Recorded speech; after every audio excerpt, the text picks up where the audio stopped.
તો ફરી એક વખત છે તમારે બધાના હાથની લોમી મારા મામાના છોકરાનો આજે છેલ્લો દિવસ છે તો મેં કીધું હવે એને બોલતળાવ ફરવા લઈ જઈએ પણ એની પેલા હનુમાન દાદાને ખોડિયાર માટે દર્શન કરીને મહાદેવના દર્શન કરીને નીકળી જવાનું છે બોલતળાવ જોવા માટે ઉતાવળ તો જો એ આ બધા મારી પેલા ભાગવા મળ્યા પછી કઈ દર વખતે હાલીને ન આવવાનું હોય આ વખતે બાઇક લઈને એકચ્યુઅલી અમારા રવિભાઈ ચશ્મા પહેર્યા વગર કેમેરાની સામું ન આવો ભાઈ અને વીઆઈપી લોકોની જેમ ચશ્મા પહેરીને બોલતળાવની પાળ થઈ જવાનું છે હાલતી અને હવે તમે બોલતળાવનો નજારો ચેક કરો એકવાર હા બોલતળાવની પાળ જ્યાં સુધી પૂરી નથી ત્યાં સુધી હાલું જ જવાનું છે પણ એની પહેલા હું ચેક કરી લઉં મારી બાઇક તો બરાબર પાર્ક થયેલી છે અને પછી મારી સાથે આવેલા વીઆઈપી લોકો પાસે દેશી બની ગયા એટલે તમે આના પહેલાના વિડીયોમાં કીધું મારા મામા છોકરાને પર કાઢી જવાની થયો ધંધીનો કરો નકર તમારો બાપ લોનું લીધેલા કારખાના વેચાઈ જશે ભાઈ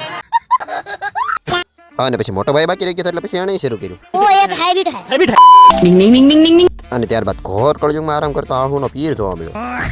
હાલ એટલે આ વિડીયો ભૂલમાં શૂટ થઈ ગયેલો છે એટલે આને ઇગ્નોર કરજો મારા વાલા એક મિનિટ આ તો ઉમેશભાઈ છે અને હવે આનંદની અનુભૂતિ કરતા કરતા વિક્ટોરિયા પાર્કને ઉપરથી જોઈને મોટા ભાઈને નિકોલભાઈ પહોંચે પહેલા આપણે પહોંચી જવાનું છે આપણા ડેસ્ટિનેશન તમે લાઈક સબસ્ક્રાઇબ કરતા જજો નેક્સ્ટ પાર્ટ આવે છે બાય બાય.